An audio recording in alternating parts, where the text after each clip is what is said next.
Bismillahirrahmanirrahim. Le premier chapitre dans le module représentation des connaissances et raisonnement est intitulé logique mathématique. Donc dans ce chapitre, nous allons présenter une introduction, les propositions et prédicats, système déductif, structure du langage des propositions, présentation de la syntaxe, sémantique, principale propriété, logique classique minimale et intuitionniste, calcul propositionnel, quantifié, et à la fin, avant conclusion, vous avez quelques exercices d'auto-évaluation à faire. Donc, la logique propositionnelle, c'est la première étape pour la définition des logiques, c'est-à-dire c'est la base des logiques mathématiques. Donc, une proposition est un énoncé qui peut avoir deux valeurs, vraies ou faux. Et le calcul propositionnel ou la logique propositionnelle est basé sur la définition des connecteurs entre des variables qui représentent des propositions et de faire du calcul ou de déduction afin de décider est-ce qu'une proposition complexe peut être vraie ou fausse.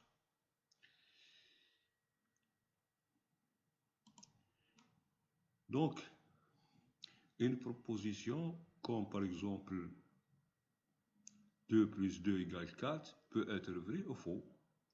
Par exemple aussi, le livre est ouvert peut être aussi vrai ou faux. Si on ajoute quelques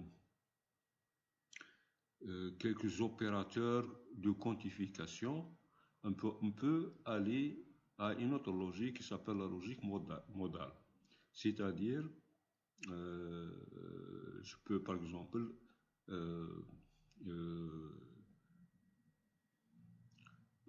énoncer cette proposition. Dans ce calcul, toutes les variables informatiques sont toujours strictement positives. Donc ça peut être vrai ou faux, mais ici on remarque qu'on a ajouté toutes les et toujours, qui sont des opérateurs de modalité temporelle. Voilà. Donc, des propositions comme, par exemple, dans l'exemple ici, Ahmed est une personne, ça peut être vrai ou faux. Ahmed est le père de Fatima, aussi ça peut être vrai ou faux. Proposition et prédicat. Donc, un prédicat se différencie d'une proposition comme étant une proposition avec des arguments. Par exemple, le prédicat « mon pays se situe en Afrique » sera vrai ou faux,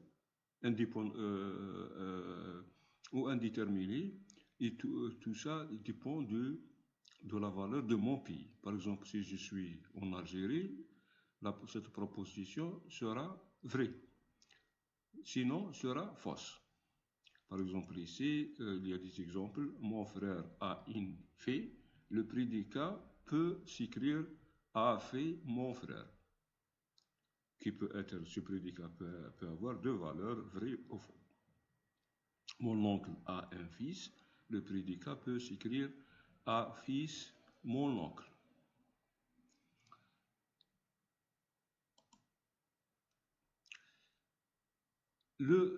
La logique propositionnelle est basée ou utilise un système déductif.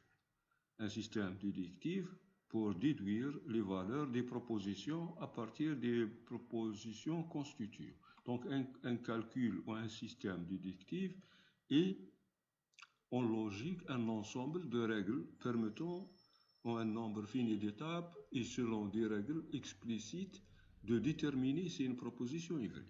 Donc, un système déductif, il est composé d'un ensemble de règles et qui va déterminer si une proposition est vraie ou faux. Donc, c'est-à-dire, il va faire ce qu'on appelle une démonstration.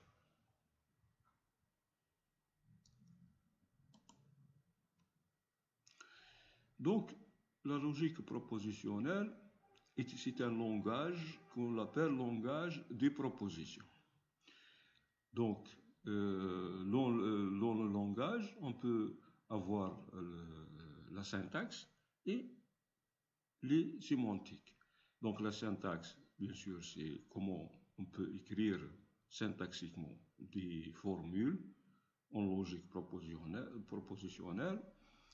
Et dans la sémantique, il y a deux façons c'est-à-dire, premièrement, c'est une interprétation, c'est-à-dire comment interpréter tous les connecteurs du langage, et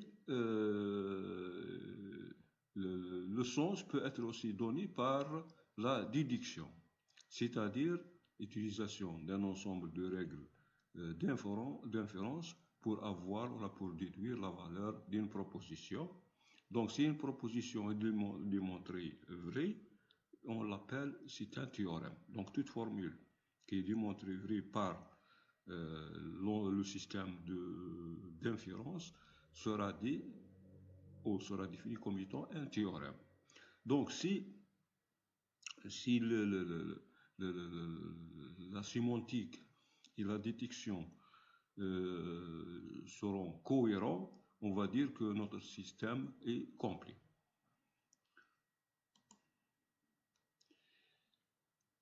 Comment un langage est constitué? Un langage de la logique propositionnelle, c'est un ensemble de variables comme P, Q et un ensemble d'opérateurs ou de connecteurs, le I, le OU, la négation, implication, équivalence et d'autres.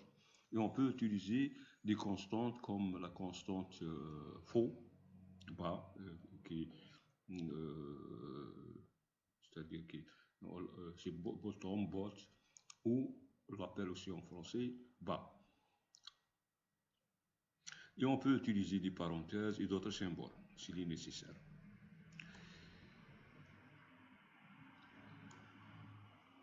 Voilà, les formules propositionnelles, ce sont des formules qui sont démontrées vraies, donc qui sont basées sur un ensemble de variables P. Donc l'ensemble des formules du calcul des propositions sur P, ou simplement des propositions, est défini par induction, c'est-à-dire c'est le plus petit ensemble tel que une variable propositionnelle P de P est une formule, la constante faux est une formule, si P et Q sont des formules, alors la conjonction est une formule, la disjonction est une formule, l'implication est une formule, l'équivalence est une formule, et la négation aussi sont des formules ou des propositions démontrées vraies. Donc, voilà par exemple ici quelques exemples sur la définition des propositions.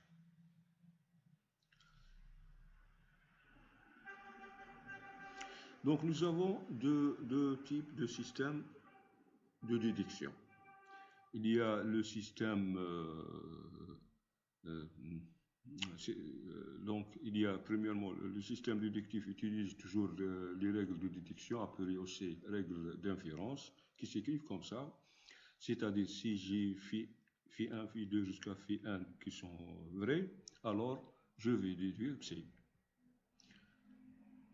Donc les phi i sont appelés les prémices et psi est appelé la conclusion dans cette règle. Donc, il y a deux systèmes de déduction. Il y a la déduction à la Hilbert. Elle a une règle et plusieurs actions. La règle, c'est-à-dire si G, P implique Q, est un théorème.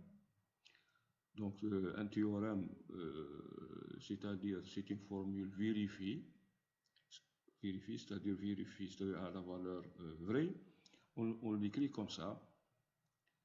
Donc, dash P implique Q. Donc, pour dire que ça, c'est vrai. Et si j'ai ce deuxième théorème P est vrai, alors j'aurai Q est vrai. C'est un théorème, c'est comme ça. C'est-à-dire, on l'écrit CP et Q est un théorème, et P est un théorème, alors Q est un théorème. Donc, nous avons ces axiomes.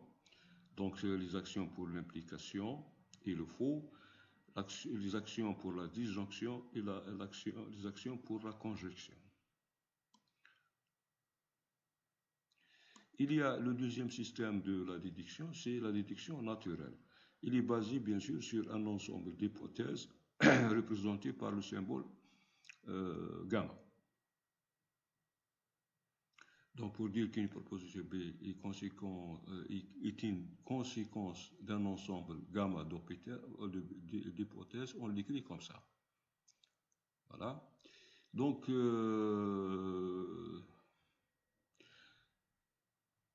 dans la déduction à la Hilbert, il n'y a qu'une règle et plusieurs axiomes.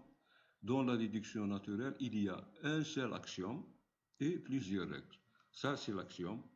Gamma, c'est l'ensemble des hypothèses. Et si j'ai une proposition P, j'aurai P. Donc, c'est un axiome. Et il y a un ensemble de règles. Il y a la règle de l'implication, l'introduction de l'implication, l'élimination de l'implication, les deux règles d'introduction et de la disjonction, droite et gauche, la règle d'élimination de la disjonction, la règle d'élimination de faux, et en outre, il y a une règle de déduction à l'absurde, nécessaire en logique classique.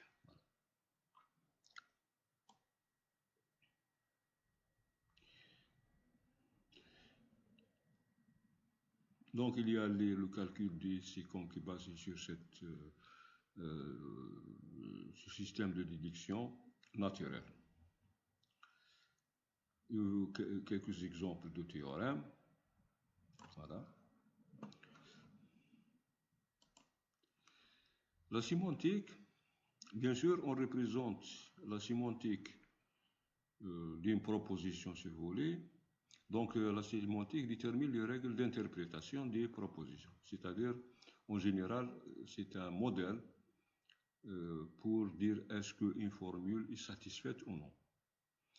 Donc, pour la logique propositionnelle, on peut utiliser des tables de vérité comme un modèle. Donc, quand la proposition prend toujours la valeur 0, quelles que soient les valeurs des variables propositionnelles, la proposition est dite une antilogie, c'est-à-dire ou une contradiction. On dit également qu'elle est insatisfaisable. Lorsque la proposition prend toujours la valeur 1, elle est une tautologie.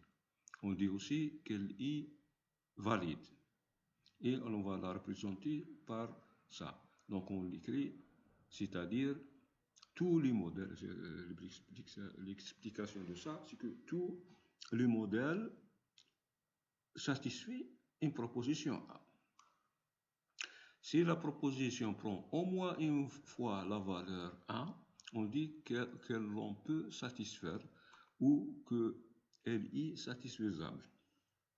Si la proposition prend au moins une fois la valeur 1 et au moins une fois la valeur 0, c'est une proposition synthétique ou contingente. Voici quelques interprétations sémantiques des connecteurs.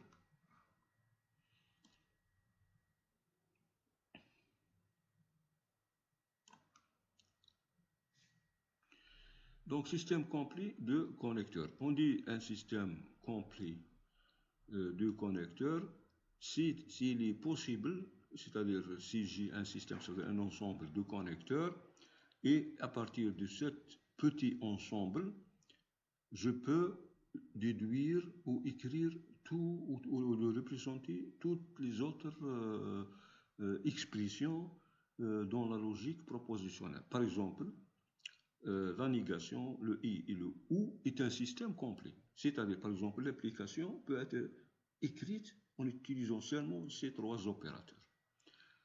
Donc, on dit que ça, c'est un système complet.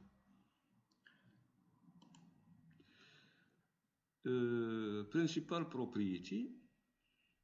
Donc, le calcul propositionnel dispose donc de plusieurs moyens différents pour valider les propositions. Donc, les systèmes de déduction qui démontrent les théorèmes et les méthodes sémantiques qui définissent les tautologies, la question qui se pose est de savoir si ces méthodes coïncident. Donc, il y a, on a dit, il y a la complétude. La complétude, donc c'est quoi la complétude? Donc le fait que toute proposition soit démontrée si elle est une tautologie exprime une propriété de calcul propositionnel que l'on appelle la complétude.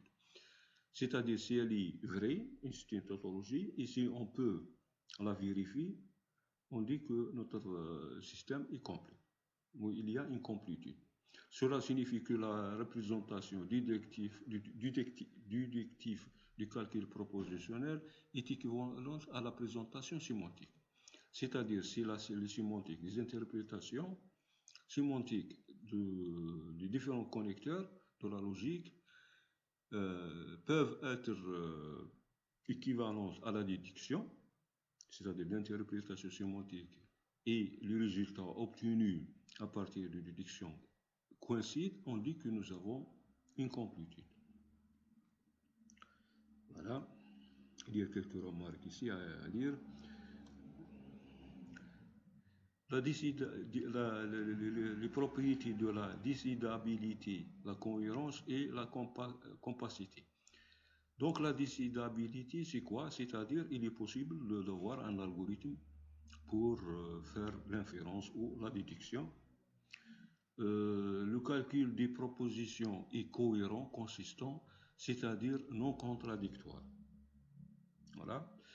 Le calcul des propositions est fortement complet ou maximalement cohérent dans un sens où tout ajout d'un nouveau schéma d'action non démontrable dans le système initial rend ce système incohérent. Voilà.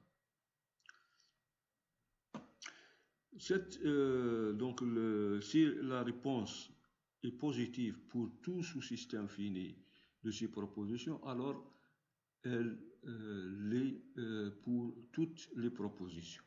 Cette propriété qui assure que l'on peut passer de tous les sous-ensembles finis à l'ensemble infini tout entier est appelée la compacité.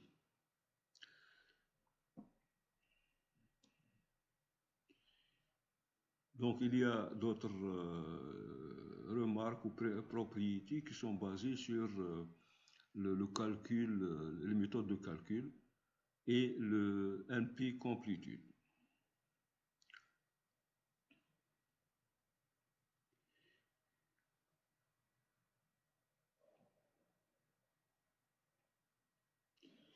Donc, il y a une autre façon de représenter les propositions, c'est l'autre forme pour la présentation des formules propositionnelles.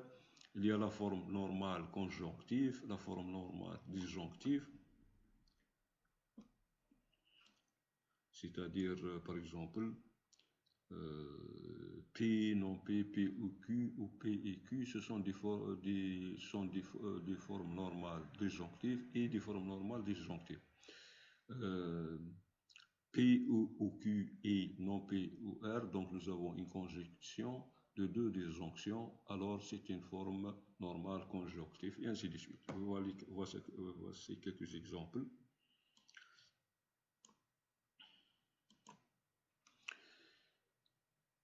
Le point suivant, c'est la logique classique, minimale et intuitionniste. Donc, nous avons les axiomes de règles de calcul proportionnel que nous avons présentés sont ceux de la logique classique. Ça, c'est la logique classique. qui induisent la proposition P ou non Q appelée principe de tiers exclu.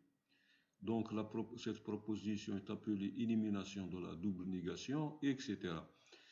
C'est la logique classique. La logique absolue. La logique absolue utilise les axiomes suivants relatifs à l'implication, la conjonction et la disjonction. Elle ne traite pas de la négation. Voilà. Donc, axiome de l'implication, axiome de la conjonction, axiome de la disjonction. Il y a la logique positive. Si on adjoint aux axiomes axe 1 et l'axiome 8, l'axiome suivant. On obtient la logique positive. L'ensemble des théorèmes de cette logique est identique à l'ensemble des théorèmes de la logique classique qui n'utilisent pas la négation. Il y a la logique minimale. Si on adjoint aux axiomes AX1 et l'axiome 8, les deux axiomes suivants relatifs à la négation. Donc on obtient la logique minimale. La logique intuitionniste, donc la seule différence entre la logique intuitionniste et la logique minimale porte sur l'axiome 10, qu'on remplace par cet axiome 12. Voilà.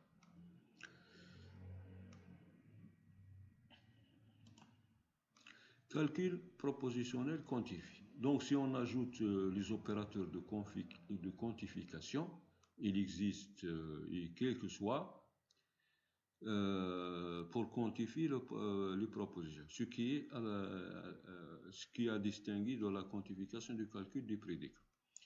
Donc ainsi, pour exemple, on aura comme formule valide du calcul propositionnel quantifié, appelé aussi calcul propositionnel de second ordre. C'est-à-dire si on ajoute donc la logique propositionnelle de premier ordre, c'est la base. Si on ajoute les opérateurs de quantification, on obtient la logique propositionnelle du second ordre. Voilà. Par exemple, quel que soit P, le faux implique P, hein, quel que soit P implique true, voilà. Il existe P ou Q. Donc pour toute proposition, le faux l'implique, voilà. Le vrai est impliqué par toute proposition. Prendre P, c'est l'équivalent P entre P et non Q. P ou Q.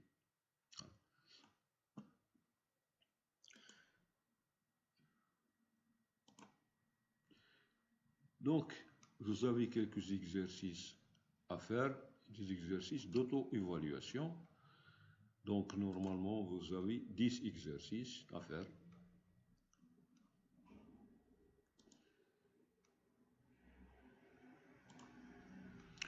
Donc, en conclusion, ce premier chapitre vous a présenté la logique des propositions, la logique des prédicats, et la représentation des connaissances par ces logiques. Voilà, merci pour votre attention.